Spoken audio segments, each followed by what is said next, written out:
यमुनानगर में जहरीली शराब कांड मामला अब हरियाणा की राजनीति की सुर्खियां बन चुका है। दरअसल सत्ता पक्ष और विपक्ष की तरफ से बयानबाजी तेज होती जा रही है। हरियाणा कांग्रेस प्रदेश अध्यक्ष उदय भान ने मामले को लेकर गृह मंत्री अनिल विज और मुख्यमंत्री मनोहर लाल पर सवाल खड़े किए हैं। रिपोर्ट देखिए।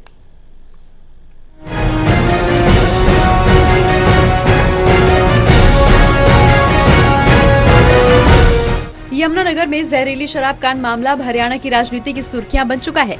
सत्ता पक्ष और विपक्ष की तरफ से बयानबाजी तेज हो गई है। हरियाणा कांग्रेस प्रदेश अध्यक्ष उदय भान ने मामले को लेकर गृह मंत्री अनिल विज और मुख्यमंत्री मनोहर लाल पर सवाल उठाए हैं। दरअसल यमुनानगर में जहरीली शराब से मौत का आधिकारिक आंकड़ा 16 है, लेकिन विपक्ष का दावा है कि जहरीली शराब से अब तक 22 लोगों की मौत हो चुकी है।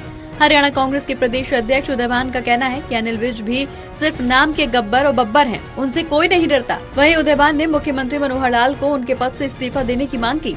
जहरीली शराब कांड मामले में कांग्रेस नेता मांगेराम का नाम भी शामिल है, जिसे पुलिस ने गिरफ्तार किया है। उदय भान सिंह ने कहा कि जैसे मामले में कांग्रेस नेता का नाम पता चला तो हमने तुरंत प्रभाव से उन्हें पार्टी से सस्पेंड कर दिया है।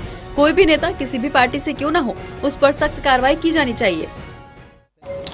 जो नकली शराब का चिट्ठा का जो कारोबार जो चल रहा है पूरे देश में और जो घर घर तक पहुंच गया, और उसमें जो नकली शराब का भी इससे पहले भी सोनीपत में हुआ था, 30-32 जाने वहां पर गई थी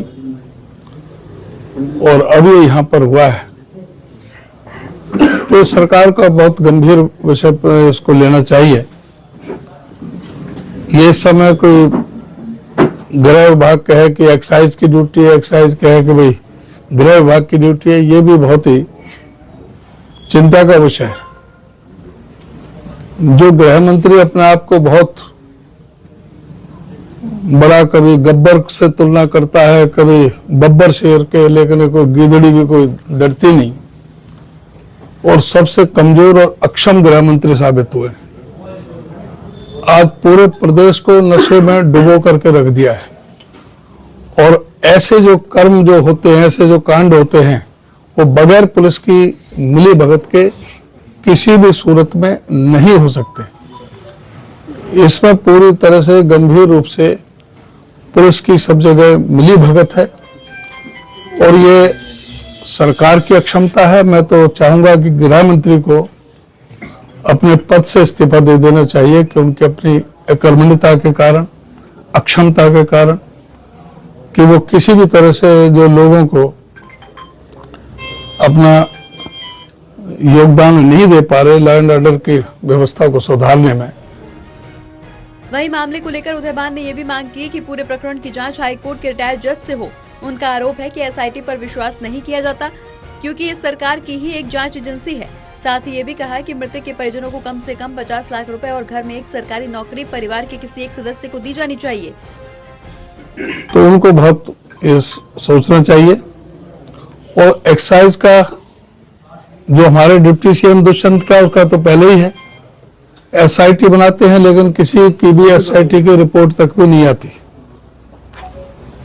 आज हम इन गांवों में जाएंगे उनको दुख में शामिल होने के लिए, उनको संवेदना प्रकट करने के लिए। साथ ही हम इस सरकार से मांग करते हैं कि जो इससे पीड़ित परिवार हैं, उनको कम से कम 50-50 लाख का मुआवजा दिया जाए। उनके जो छोटे बच्चे हैं उनको फ्री एजुकेशन, अच्छी एजुकेशन उनको प्रदान करने के काम ये सरकार करे, और ये सुनिश्चित करे कि आगे इस घटना को किस तरह से रोका जाए। फिलहाल मामले पर राजनीति जारी है और मामले पर पुलिस की जांच भी जारी है। देखना ये होगा कि जांच में क्या कुछ निकल कर के सामने आता है। यमुनानगर से राहुल सहजवानी की रिपोर्ट।